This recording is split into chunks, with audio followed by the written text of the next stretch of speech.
যোনে ৰাজআতিথ্য দিয়া বুলি ক'লে। নম্বৰ 2, শীতল পানীয় খোৱা বুলি ক'লে।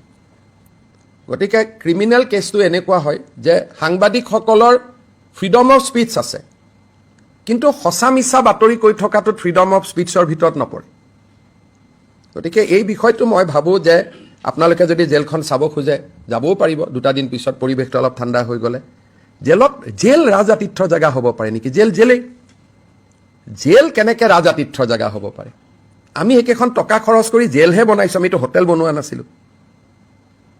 জেলত কি থাকে?